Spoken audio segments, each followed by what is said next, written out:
Hola de nuevo. Vamos a finalizar estos vídeos hablando de un nuevo tipo de datos que son las tuplas. Las tuplas son básicamente contenedores indexados de datos, algo prácticamente similar a una lista, pero con una diferencia fundamental. Son lo que se conoce como datos inmutables. Hablaremos de mutabilidad en vídeos posteriores, pero de momento nos bastará saber que son datos que no se pueden modificar. Ahora veremos exactamente qué significa. Para definir una tupla vamos a escribir entre paréntesis, separados por comas, el conjunto de objetos que queremos escribir dentro de esa tupla. Si usamos el término, la palabra type sobre una tupla, pues lo que tenemos es el término tuple, que es el habitual para tuplas en Python.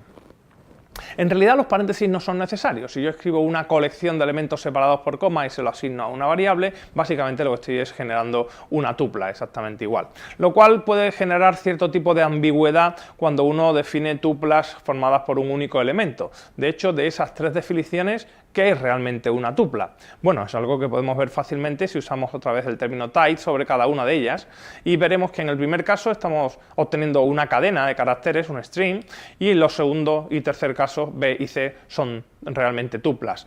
En realidad el paréntesis en el primer caso sencillamente lo que está haciendo es la labor de precedencia en las operaciones, y lo que en realidad está determinando una tupla en los dos casos es la coma, no son los paréntesis. Las tuplas, como decíamos, son contenedores indexados, por lo tanto podemos acceder a sus elementos pues con un índice exactamente igual que en las listas. Si escribo B de 2, el tercer elemento en este caso pues vale 4. Pero no es posible reasignar los elementos, las tuplas son inmutables, no puedo cambiar sus elementos, de manera que si escribo B de 0 igual a 4 e intento asignar al primer elemento el valor 4, lo que tengo es un error. Me dice que las tuplas no permiten asignación.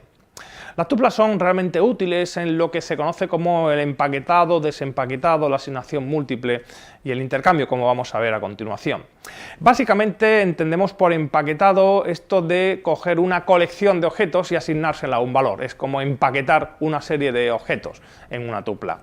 El interés del empaquetado está realmente en que podemos hacer la opción inversa, que es el desempaquetado. Podemos asignar a cada variable una tupla, y de manera que S se va a asignar al primer elemento, T al segundo, R al tercero, lo cual podemos comprobar fácilmente si imprimimos esas variables. Esto es lo que se conoce como empaquetado y desempaquetado de variables. Lo interesante de esta opción es que lo puedo hacer de forma simultánea, y entonces puedo hacer una sentencia como la que vemos ahí. Puedo escribir A, B igual a 0,1, y lo que estoy haciendo es desempaquetando y empaquetando a la vez, es decir, definiendo A como 0 y B como 1, es lo que se conoce como una asignación múltiple. Y claro, esto me permite hacer cosas tan interesantes como un intercambio de variables sin necesidad de una variable auxiliar, como es habitual en otros lenguajes de programación. Yo aquí puedo escribir B, A igual a B, y lo que estoy haciendo es asignar el valor de A B y luego el valor de B a A. Aquí es importante tener presente que primero se evalúa lo que hay a la derecha de la expresión de asignación, a la derecha de la igualdad, y luego se realizan las asignaciones. Podemos comprobar que efectivamente hemos intercambiado los valores de las variables.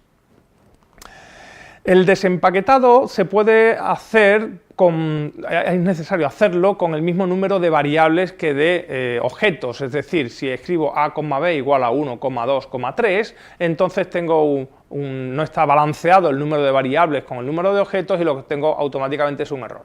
Pero Python 3 dispone de una pequeña opción para hacer esto de forma un poco más genérica, y entonces usamos el carácter asterisco sobre una de las variables, y lo que se va a hacer es empaquetar A en 1 y el resto se empaquetará dentro de B, ojo, como una lista, no como una tupla. También lo podemos hacer de forma inversa, puedo asignar en este caso B al último y A correspondería a toda la lista anterior. Esto se puede generalizar un poco, pero yo creo que con el ejemplo este es suficiente.